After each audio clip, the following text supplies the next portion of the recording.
존경하는 국민 여러분, 선배 동료 의원 여러분, 홍성 예산 출신의 국회의원 강승규입니다. 최상목 권한대행님 발언대로 나와주시죠.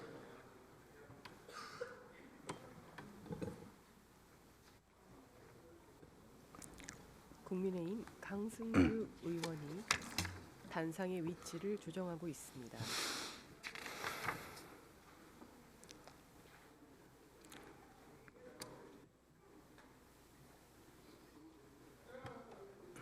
고생이 많습니다. 권한대행님, 12.3 비상계엄 선포 당시 국무회의에서 강하게 반대하셨습니까? 저는 국무회의라고 생각을 하지 않았습니다만 그 자리에서는 반대를 했습니다. 비상계엄이 선포된 지 70일 지났고요. 또 탄핵 소추안이 국회를 통과해서 헌재 넘어간 60일이 지났습니다. 지금도 여전히 대통령의 비상계엄 조치에 대해서 부정적 인정이십니까? 저는 제 개인적인 생각을 말씀드린 것이고요. 지금 권한대행으로 말씀을 하신다고 그러면은 지금 그 자체가 지금 사법 절차, 그러니까 헌재의 심리 절차가 진행되고 있기 때문에 제가 그 부분에 대해서 언급하기는 어려울 것 같습니다. 민주당은 우리 국민의힘 의원들과 또 대통령 탄핵에 반대하는 일반 국민까지 내란 공주범이다 이렇게 비난하고 있습니다. 동의하십니까? 제가 정치적 용어에 대해서 평가하기는 어렵다고 생각합니다. 세상의 이치가 어떤 결과가 있으면 원인이 있지 않겠습니까? 네. 민주당의 여러 가지 행태가 비상계엄을 유발한 민주당 비상계엄 유발 세력이다 하는 한간의 지적이 있습니다. 어떻게 생각하십니까? 그것도 정치적 용어이기 때문에 제가 판단하기 어렵습니다. 대통령의 비상계엄제도 두 가지 시각이 있습니다. 하나는 국헌문란과 폭동으로 그러니까 국권을 탈취하려는 목적의 내란이다. 또 하나는 민주당의 상습적인 어떤 헌정질서 파괴행위에 대한 대통령의 통치행위다. 우리 최상목 대행께서는 어떤 쪽에 더 가까운 입장이십니까? 아까도 여러 번 말씀드렸지만 그 부분은 지금 헌재에서 심판 절차가 심리 절차가 지금 진행 중인 것이고 그 모든 것들이 거기에서 논의가 되는 내용들입니다. 제가 그 부분에 대해서 지금 언급을 하는 건 적절치 않다고 생각합니다. 지금 헌재 재판이 심리가 진행되고 있습니다. 재판관 구성 그리고 탄핵 심리의 절차나 지금 내용 그리고 헌재의 재판 처리 방식에 대해서 한간에 국민들께서 많은 의혹을 보내고 있습니다. 지금 헌재가 아주 우리의 헌법 기관으로서 법치의 어떤 제대로 된 모습을 보여주고 있다고 생각하십니까? 헌법재판소는 우리 헌법상 그러니까 헌법과 법률 질서의 제일 중요한 기관입니다. 그렇기 때문에 헌법재판소가 훌륭하게 그리고 현명하게 판단해 줄 걸로 기대하고 있습니다. 한덕수 전 국무총리가 그 정계선, 조한창 또 그 마은혁 재판관 등에 대한 임명을 거부하다가 탄핵 소추되었습니다. 그리고 또 우리 최 대행께서는 이에 대해서 보수층의 비판적인 입장이 있는데도 경제는 누가 챙기냐 하면서 항변하시면서 임명을 했습니다. 지금도 이런 임명하신 것에 대해서 입장이 변함 없으십니까? 네, 당시에는 불확실성과 갈등을 최소화하기 위해서 그리고 그 한덕수 총리께서 말씀하신 어떤 그 헌정사의 그 관행 이런 걸 존중한다는 차원에서 제가 그 결정을 했습니다. 지금 두 분을 임명하고 한 명을 보려는데 헌재가 아주 공정하게 지금 재판을 진행하고 있다 이렇게 또 생각하고 계십니까? 제가 심리 중인 사항에 대해서 피청구인이 답변을 하는 적절치 않다고 생각합니다. 여야 합의를 조건으로 마은혁 재판관에 대해서는 임명을 보류했고 우리 국회의장이 국회라는 이름으로 권한쟁의를 일방적으로 신청했죠. 또 헌재가 이에 대해서 다른 모든 탄핵 소추 등을 제쳐두고 이에 대해서 먼저 판단해서 조만간 결론을 낼 텐데 헌재가 결론을 내면 마은혁 후보 임명하시겠습니까? 여러 번 말씀을 드렸습니다만 아직 결정 전이기 때문에 제가 예단해서 말씀드릴 수 없을 것 같습니다. 지금 헌재 구성원을 보면 우리법 연구가 그 후신인 국제인권법 연구의 소속 법조인들이 현재 3명이고 또 마은혁 후보까지 임명이 된다면 4명으로 50% 가까이 됩니다.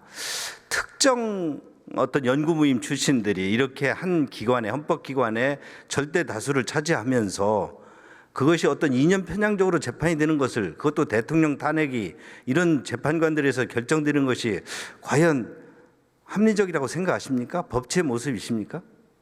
그래서 뭐 헌법재판소가 현명하게 결정을 해주실 거로 기대하고 있습니다. 그 이상은 제가 드릴. 아니 그런데 그 재판관 구성 등에 우리 대행께서 역시 큰 역할을 하고 계시잖아요.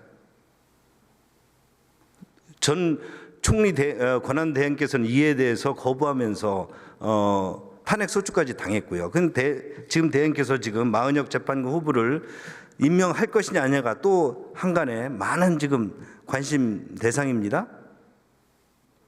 아직 결정이 나지 않았기 때문에요. 제가 지금 말씀드리기는 어렵습니다. 지금 심리에 대해서 그 헌재 심리에 대해서 좀 몇 가지 좀 짚어보겠습니다. 2020년 민주당 주도해서 인권보호라는 명목으로 형법을 개정을 했습니다. 그래서 아무리 검사가 사인했다더라도 피의자 신문 조서에 대해서 피의자가 동의하지 않을 때 증거로 채택하지 않는다는 것이 2020년에 개정되었습니다. 근데 헌재는 법원과 우리 헌재 재판은 틀리다 하면서 이에 대해서 무시하고 피의자가 동의하지 않는 신문 조서를 채택한다는데 과연 그것이 국민들이 납득할 수 있는 아주 공정한 헌재의 심리라고 지금 생각하지 못하고 있는데 어떻게 우리 대행께서는 어떻게 생각하시나요? 제가 뭐 그걸 판단할 수 있을 만큼 법률적 지식이 있지 않습니다. 주2 대통령 탄핵이 심리가 진행되고 있고 또 증인 신문이 90분으로 제한되어 있습니다. 그런데 또 대통령의 증인 어떤 반론에 대해서 초시계까지 동원해 가지고 지금 저기 하고 있습니다. 오죽했으면 춘천의 한 현직 지검장께서 안중근 의사의 일제 치하의 재판보다도 더 악랄하게 진행하고 있다. 그런 비판 보셨죠? 네, 어떻게 생각하십니까? 글쎄 뭐 그 제가 그거에 대한 판단이 있지 않습니다. 지금 현직 대통령에 대한 어떤 행위에 대해서 뭔가 그 헌법적인 절차가 진행돼 있더라도 방어권이 보장되고 인격이 보장돼야 보호돼야 되지 않겠습니까? 그렇게 생각 안 하십니까? 그래서 헌법재판소에서 현명하게 그런 부분들을 아니 그런 부분에 지금 대행께서 대통령 권한 대행으로 재판관을 임명하고 계시기 때문에 헌법재판소가 이렇게 편파적이고 불공정하게 진행되고 있는 것을 대행께서는 어떻게 생각하시고 앞으로 또 남아 있는 하나의 절차가 또 남아 있기 때문에 질의하는 것입니다. 네, 지금 우리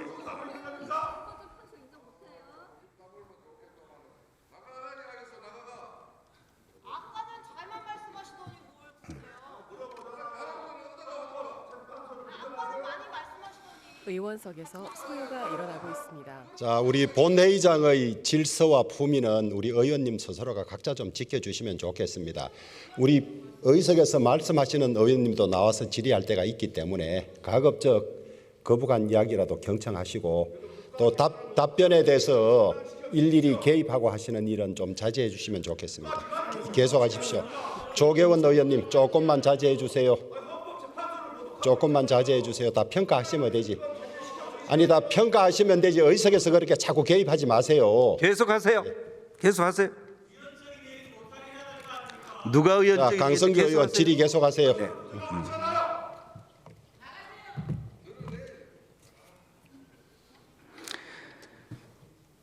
헌법재판소가 지금 재판을 진행하면서 아주 기준이 자기 만들입니다. 고무줄입니다. 자, 최재감사원장 탄핵안 69일 만에 심리 3시간 해놓고 변론 종결했습니다. 들으셨죠?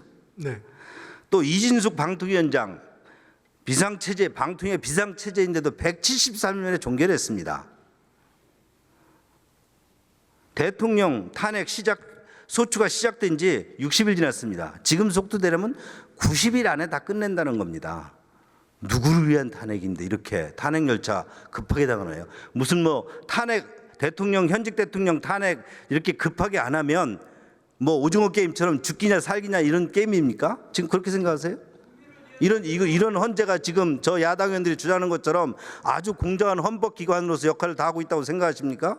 국민들이 지금 그렇게 생각하나요? 그래서 삭풍이 무너지는 거리에 지금 나와서 헌법재판소에 각성하라고 떠듭니까? 그렇게 생각하세요? 제가 어떤 헌법재판소가 같은 답변밖에 드릴 수가 없습니다. 예. 네, 저는 이렇게 생각합니다. 문영배 재판관 또 정계선 임선 재판관 기피하거나 사퇴해야 되고요. 다 관계 있다고 지금 다 나오지 않았습니까? 우리 또 변론인들이 기피 신청하지 않았습니까? 그리고 또 마은혁 후보에 대해서 임명하시면 여러 가지 국민들이 이에 대해서 이런 헌재 재판에 대해서 승복하지 않을 겁니다. 그 혼란 어떻게 감당하시겠습니까? 저는 헌재에 여러 가지 지금의 어떤 불공정한 재판이나 심리가 바로잡아지지 않는다면 많은 국민적 저항에 부딪힐 거라고 보고 지금이라도 문영배 재판 같은 경우는 사퇴를 하든지 기피 신청을 해야 되고 저는 그것이 안 되면 저는 우리 국회에서 저렇게 야당 의원들이 그동안 그렇게 좋아했던 탄핵 소추를 저는 발의할 예정입니다. 이제 경제 현안에 대해서 좀 질의를 드리겠습니다. 대행님. 네. 12.3 비상계엄 유발 원인 중에 이런 야당 의원님들 저런 탄핵 남발, 뭐 예산 아주 일방적 삭감 등 의회 독재가 있지만 또 그 기저에는 아주 망국적 이념 경제가 있지 않습니까? 동의하십니까? 망국의 이념 경제. 경쟁이요. 그 정확히 네. 무슨 뜻인지 모르겠습니다. 대한민국은 자유시장 경제 체제 아닌가요? 시장 경제 체제 아닌가요? 맞습니다. 네. 그런데 이념 경제에서 뭐 여러 가지 발목 잡지 않습니까? 제가 그거 한번 잡을까요? 산업 스파이 잡는 간첩법 개정안 반대. 기업인을 임시 때도 국회에 출석시키는 증언감정법 일방 통과. 방산 수출에 국회가 제동을 걸 수 있는 방위산업법 당론 발의. 반도체법 주시간 노동 특례 반대. 원전 줄이고 재생에너지 비율 높이라며 제11차 전력 수급 기본계획 보고받는 걸 거부. 불법 파업 조장법인 노랑봉투법 연속 발의. 이게 지금 민주당의 모습입니다. 이것이 이념 경제 아닌가요? 어떻게 보십니까? 저는 뭐 그건 이념적으로 본다기보다는 그 자체에 대해서 우리 경제의 어떤 경쟁력을 저해는 이런 차원에서 저는 그 반대를 했었습니다. 예, 이제 장관님 대행님 들어가셔도 좋고 안덕근 장관님.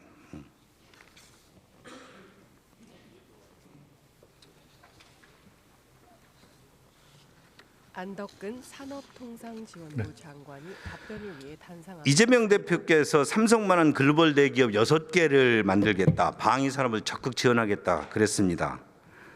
어떻게 생각하십니까? 네, 지금 방위 산업이 글로벌하게 굉장히 관심을 받고 있고 우리가 아주 큰 영향을 보이고 있는 사업이라 앞으로 키워야 될 산업인 건 틀림없습니다. 자, 제가 이거 한번 나열할 테니 이게 어느 산업에서 일어나는지 한번 보죠. 미국 하나 70조 원, 중국 하나 68조 원, 일본 94조 원 한 산업에 지원합니다. 어디입니까? 방위 산업 같습니다. 반도체죠. 반도체. 반도체이죠. 그런데 이런 반도체 우리에 대해서는 수천억을 지원하고 있습니까? 수조 원을 지원하고 있습니까? 수십조 원을 우리가 현금으로 지원하고 있습니까? 없죠. 지금 최근에 첨단 전략산업 지원 펀드를 지금 저희가 만들고 있습니다. 그러면 지금 이거는 정부가 현금으로 지원하는 것도 이런데 지금 우리가 할 수 있는 일은 뭐일까요? 이런 첨단 산업을 발전시켜서 무엇을 해야 될까요? 지금 경쟁력을 키워야 되고, 네. 고급 두뇌들이 마음껏 일하게 하고, 그죠? 그렇습니다. 또 그에 필요한 에너지를 충분히 공급해 주는 거 아닙니까? 맞습니다. 그런데 지금 아까 민주당이 반대하는 것 등에는 주 50시간 고급 두뇌들이 마음껏 일하도록 못하는 거 방해하고 있잖아요. 또 전력만 기본 계획을 수립해서 지금 동해안에서 남해안에서 서해안에서 만들어진 전기가 이미 우리는 남아 돌고 있는데도 필요한 곳에 공급을 못하죠. 소위 말하는 개통 문제 때문에 그렇죠. 어려움이 많습니다. 그 전기분에서 수정해야 되지 않나요? 그렇습니다. 저희가 국회에서 기회를 주시면 하여튼 이번 11차 전기본을 최대한 신속하게 보고드리고 저희가 추진을 하도록 할 예정입니다. 이재명 대표가 방산산업도 적극 지원하겠다는데 여기에 대해서 국회에서 방산을 수출할 수 있는 대상을 제어하겠다.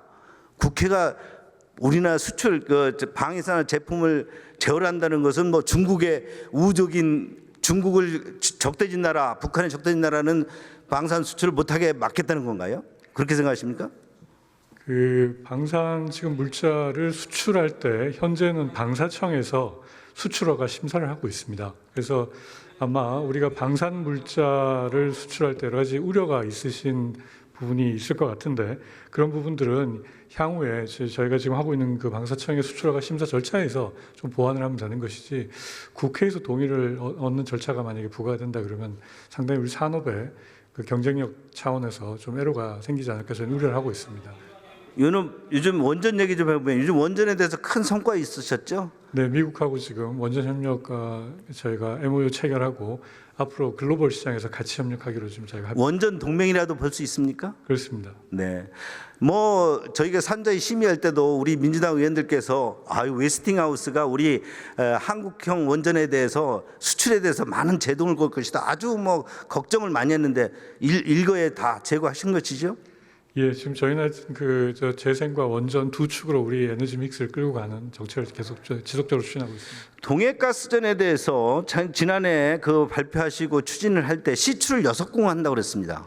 네, 최소한 5번은 필요한데 5번 한다고 그랬습니까? 그럼 몇 번 했습니까? 지금 이제 시작을 했습니다. 한 번 했지요. 네.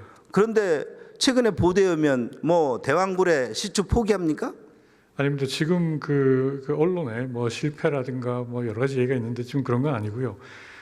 저희가 지금 그 예정했던 대로 지금 1차 시추를 했고 뭐 사실 실망스럽게 저희가 이번에 1차 시추에서 정말 대단한 그 뭐 로또 맞는 것 같은 그런 그 히트는 못 쳤지만 저희가 그동안 파악하고 있었던 유망성 구조를 파악을 했을 때 갖고 있었던 석유 시스템 같은 것들이 상당히 양호하게 있는 건 확인을 했고 지금 그 1,700가가 넘는 시료를 저희가 확보했기 때문에 이걸 분석을 해서 5차 보정을 하고 향후에 지금 우리가 그 하려고 하는 그 탐사 시추 작업들을 지금 지속적으로 일관성 있게 추진할 계획이 있습니다. 그러면 올해 예산이 다 삭감됐죠? 네, 그렇습니다. 그러면 어디 해외에서 또 투자를 받습니까?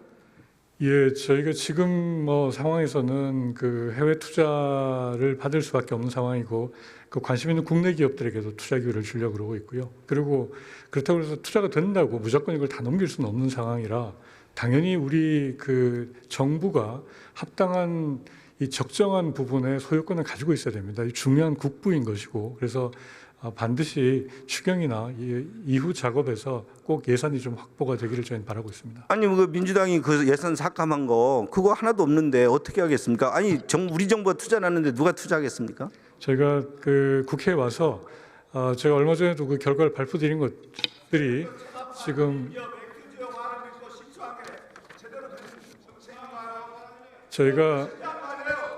저희가 조만간에 그 지금 이번에 시추는 슐럼버그에서 했고 그 이 시료를 분석하는 거는 코어랩이라고 하는 또 회사가 하고 있고 지금 유망성 구조 판단을 한 그 내용들이 이번에 탐사를 하면서 나온 자료들과 다 맞춰서 저희가 그 결과를 저희가 정리되는 대로 곧 설명을 드릴 계획입니다. 그래서 지금 석유공사에서 잠정적으로 판단한 것은 유망성 구조 평가가 상당히 신뢰성이 높다라고 지금 얘기를 하고 있습니다.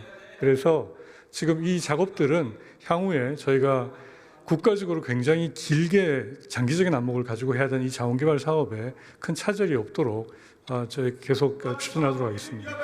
이에 대해서 좀 그 충분한 설명을 해야 되는데 정부가 이에 대해서 설명하지 지금 못하고 있지 않습니까? 지금 자료들이 아직까지 그 분석이 필요한 그러면 1차 분석을 뭘 발표를 이렇게 서둘렀습니까? 분석도 안 됐는데. 예, 그게 시추공을 팠을 때 저희가 이 경제성이 있는 수준 정도로 이게 확인이 되려고 그러면 사실 육안으로도 관찰되는 수준으로 이게 뭔가 터져 나올 정도 수준. 아니 이게 시료를 분석도 안 한 상태에서 왜 서둘러서 그걸 발표해서 뭐를 위해서 그런 발표를 하셨습니까?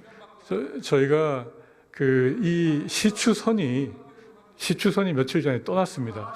시추선이 출항을 한 상황에서 이게 워낙 국가적으로 관심이 있는 사업이라 뭐 많은 저 언론인들이나 이런 데서 문의가 들어오고 있는 상황이었었고 그래서 지금 현재 시점에서 저희가 확인해 드릴 수 있는 상황에 대해서는 투명성 있게 제가 설명을 드렸고 그 과정에서 설명하는 과정에서 조금 오류가 있었던 부분이 있습니다. 그러다 보니까 이번에 조금 저희가 미진한 부분이 있었는데 앞으로도 저희가 확인되는 객관적으로 검증된 부분에 있어서는 적시에 저희 국민 여러분들께 이 상황을 소상히 설명을 드리고 국회에도 보고를 드려서 향후에 전혀 의혹이 없이 이 신뢰성 있게 이 작업이 갈 수 있도록 저희가 노력을 하도록 하겠습니다. 바로 잡아주시기 바랍니다. 네, 그렇게 하겠습니다. 감사합니다. 들어가셨습니다. 이상입니다.